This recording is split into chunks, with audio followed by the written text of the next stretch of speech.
ममता बहुत ही सीधी और प्यारी लड़की थी। वहीं सुनील एक सरल और आगे बढ़ने की सोच रखने वाला लड़का।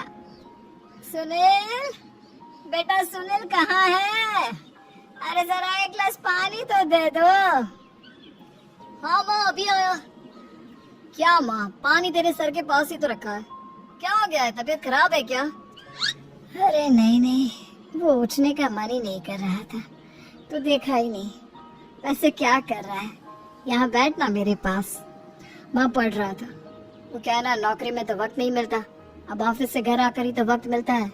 अच्छा ठीक है, पढ़ ले जा बेटा। सुनील पढ़ लिख कर और आगे बढ़ना चाहता था, लेकिन माँ की तबीयत खराब देखकर सोचता है कि शादी ही कर ले। कब तक माँ का ख्याल वो अकेले रख पाएगा? तो एक दिन, माँ ये ममता है, मैंने इससे शादी कर ली है। तुम्हारी तबीयत भी ठीक नहीं रहती, तो मैंने सोचा शादी कर लेता हूँ। घर संभालने वाली और तुम्हें संभालने वाली कोई आ जाएगी तो अच्छा रहेगा। माँ अचानक से सामने बहू देखकर हैरान रह जाती है। बेटा ये क्या बात होती है? न बैंड, न बाजा, न दहेज, न शगुन, ऐसे कैसे बहू आ गई? माँ तू तो जानती है, मैं नौकरी के साथ पढ़ाई कर रहा हूँ, तो कहाँ से इतना पैसा बचा पाता कि धूमधाम से शादी करता। वैसे भी माँ, लोग तो आकर खाकर निकल जाएंगे, इसलिए बस वैसे ही।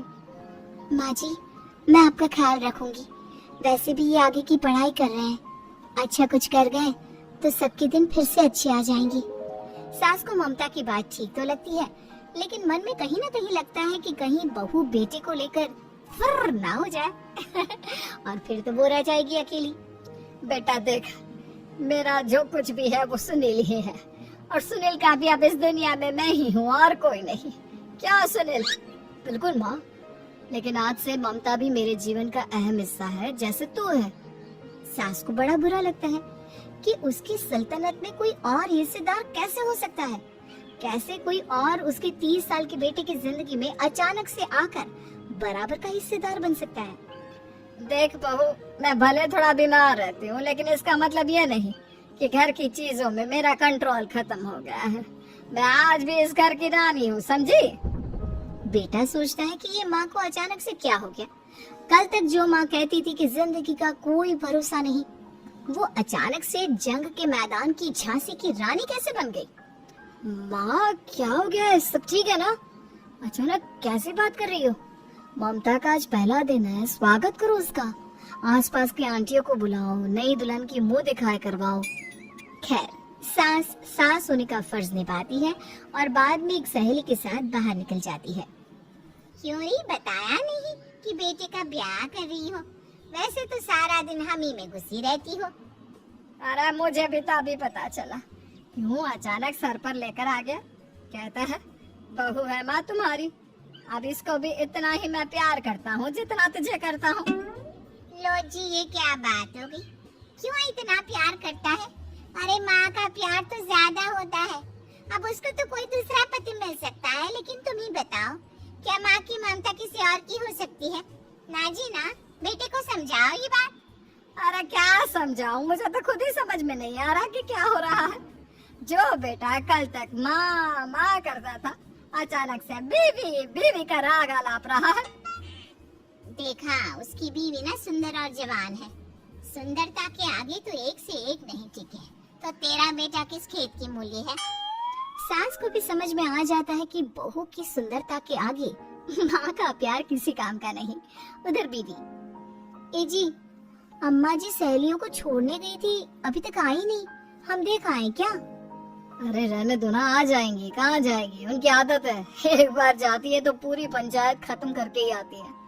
अच्छा ही है, खाना वाना खा कर गई होगी। छोड़ो ना, घूमेगी तो खाना पचेगा, नहीं तो ऐसे ही खाट पकड़ लेगी। बहू भी शांत हो जाती है। उधर सास सोचती है कि आज थोड़ा देर से ही घर जाती हूँ, जब बेटा परेशान होकर ढूंढेगा तब मजा आएगा।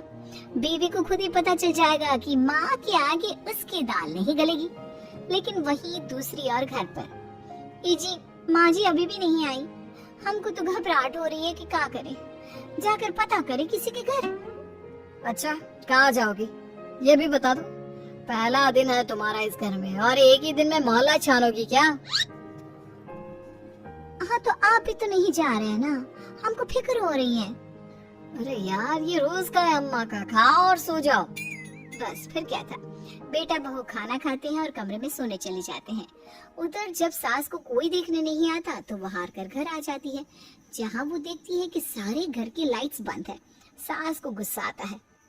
बहू, ममता बहू कहाँ हो? लेकिन सारे दिन की थकी बहू को ऐसी नींद आती है जैसे किसी ने भांग की गोली खिला दी हो। वो तो नहीं उठती। उठकर आ जाता है बेटा। क्या बात है अम्मा, काहे चिल्ला रही हो? अरे सो जाओ ना, सुबह की थकी है बहू, वो सो रही है। जोर से बोलोगी तो नींद खुल जाएगी उसकी। माँ को गुस्सा आ जाता है। फिलहाल तो सो जाती है, लेकिन मन ही मन ढेर सारा जहर बहू के लिए भरा होता है। सुबह बहू चाय बना रही होती है कि सास धीरे से गैस तेज कर देती है, जिससे चाय का बर्तन जल जाता है। और जैसे ही बहू चाय का बर्तन उठाती है, उसका हाथ जल जाता है। मेरा हाथ जल गया। वो जोर जोर से चिल्लाकर इधर उधर भागती है कि सास थोड़ी देर में उसके हाथ में पानी डाल देती है। हाय रे बहू, क्या कर रही हो? पहली बार रसोई छुई हो क्या? सासू माँ गलती से गैस तेज रह गई थी और बर्तन जल गया, जिससे मेरा हाथ जल गया। हाय रे, कितना गंदा दाग। छी छी छी छी, मुझे तो उल्टी आ रही है तेरा गला हुआ मांस देखकर। तू ना मुझे अभी साथ से खाना मत लगाना। बहू भी खुद का हाथ देखती है तो उसे भी रोना आ जाता है। कुछ दिनों के बाद सास की सहेली आती है। बहू चाय बनाकर लाती है। उसके जाने के बाद सहेली कहती है, बहू की सुंदरता ऐसी है कि कोई भी दीवाना हो जाए। वैसे तेरे बेटे का क्या हाल है? अरे वैसा ही है, बहू के पीछे लट्टू। क्या करूं, कुछ समझ में नहीं आ रहा। मैंने तो बहू के चेहरे पर दिवाली के पटाखे की चक्री फेंक दी, उसका पूरा चेहरा जल गया। अब देखो ना रही सुंदरता, और ना ही अब मेरा बेटा उसे पूछता है।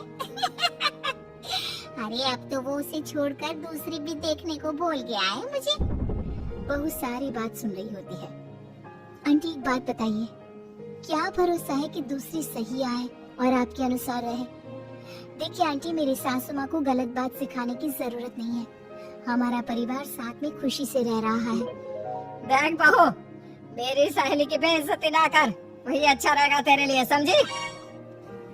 बहू नहीं मानती है। वो बार बार उनकी सहेली को घर से निकल जाने को कहती है। तभी सास की सहेली पास के चूल्हे से लकड़ी लाकर बहू के चेहरे पर लगा देती है। बहू जोर जोर से रोने लगती है। अरे ये क्या कर दिया? मैंने कहा किया, ये तो तूने किया। तू ही नहीं चाहती थी कि बहू बेटे के साथ रहे, भला मैं क्यों करूंगी? मैं तो चली, निपटा। बहू रो रही होती है, दर्द से चिल्ला रही होती है, लेकिन सास उसे डॉक्टर के पास नहीं ले जाती। तभी पति आता है। क्या हो गया ममता? ये दाग कैसे लगा? तुम कैसे जली? ममता कुछ नहीं कहती, बस दर्द से करा रही होती है। पति माँ की तरफ देखता है। हो ना हो माँ, ये पक्का आपका काम है। आप ही ममता से जला करती थी ना।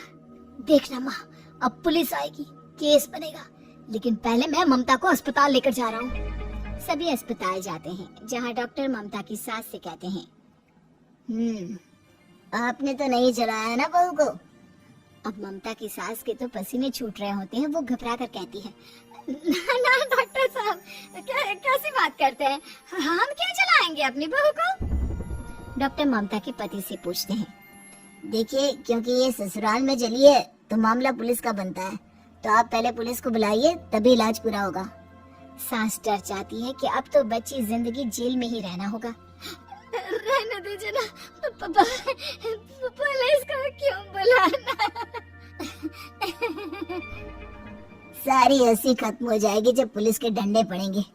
बहू को जलाना भले ही बहुत आसान हो, लेकिन उसके बाद सारी जिंदगी जेल की हवा खाना। सास डर जाती है। पुलिस आती है। पास लेटी दर्द से करा रही ममता स्टेटमेंट देती है। तो क्या हुआ था? कैसे जली आप? ममता पास खड़ी सास को देखती है। बेटी बताओ, कैसे जल गई तुम? ओए, काका का केरन वाली शाहरुख, चुप, बिल्कुल चुप। सास चुप। सभी इंतजार करते हैं कि ममता क्या बोलेगी। जी, मैं खाना बना रही थी, लकड़ी उड़कर मेरे ऊपर गिर गई और मैं जल गई। सास बहू की बात सुनकर रोने लगती है। देखा माँ, कितनी समझदार है ममता। ये चाहती तो, हाँ बेटा, ये चाहती तो मैं आज जेल में होती। मुझे माफ कर दे, मैं आगे से अभी कभी ऐसा नहीं करूंगी। बहू के साथ मिलकर रहूंगी, मुझे माफ कर दे।